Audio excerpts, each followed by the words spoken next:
HARARE, Zimbabwe, poised to become Zimbabwe's next president, a former confidant of ousted leader Robert Mugabe on Wednesday promised a new, unfolding democracy and reached out to the world, saying international help is needed to rebuild the shattered economy.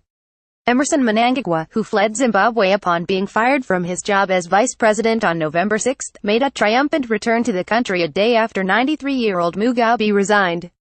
His departure after 37 years in power followed a week of intense pressure from the military that staged a government takeover, from members of parliament who started impeachment proceedings and from citizens who protested in the streets.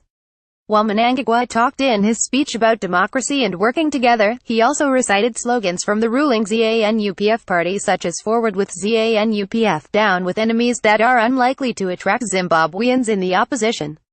He served for decades as Mugabe's enforcer, a role that earned him the nickname Crocodile. Many opposition supporters believe he was instrumental in the army killings of thousands of people when Mugabe moved against a political rival in the 1980s. Mnangagwa was in hiding during the political drama that led to Mugabe's resignation. His appearance at the headquarters of the party electrified a crowd that waited for hours. Flanked by bodyguards, and dressed in a blue suit, he raised his fists and danced a little on a podium, delighting supporters who hope he can guide Zimbabwe out of political and economic turmoil that has exacted a heavy toll on the southern African nation of 16 million. "Today we are witnessing the beginning of a new, unfolding democracy," said the 75-year-old, who added that he had already received messages of support from other countries. "We need the cooperation of the continent of Africa," he said.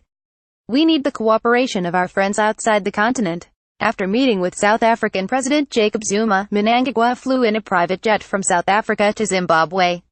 He indicated that his inauguration as president will be on Friday. "That is when we finish this job to legally install a new president," he said. Mnangagwa will serve Mugabe's remaining term until elections next year. Opposition lawmakers who have alleged voter rigging in the past say that balloting must be free and fair. The party's Central Committee had voted to remove Mugabe from his party leadership post and replace him with Mnangagwa, a former justice and defense minister with close ties to the military.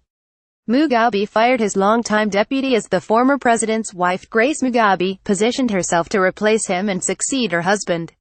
That led the military to step into the party's factional battle a week ago by sending tanks into the streets and putting the president under house arrest, a move that opened the door for the party and the people to turn against the leader who took power after the end of white minority rule in 1980. The resignation was met with wild celebrations across the Zimbabwean capital of Harare.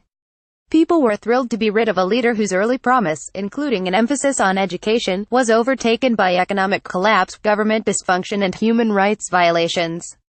Mnangagwa faces high expectations but will have a short honeymoon while he starts the process of moving Zimbabwe forward, the state-run Zimbabwe Herald newspaper said in a commentary. "He has the best wishes of most Zimbabweans, at least today," the newspaper said. One unemployed man who heard that Mnangagwa was arriving at an Air Force base on the outskirts of Harare waited in vain at its entrance in hopes of seeing him. Godwin Nyaragwa said he was very ecstatic about Mugabe's resignation and that "we need change in this country, change in everything after years of economic crisis." But he said Mnangagwa would have to produce results.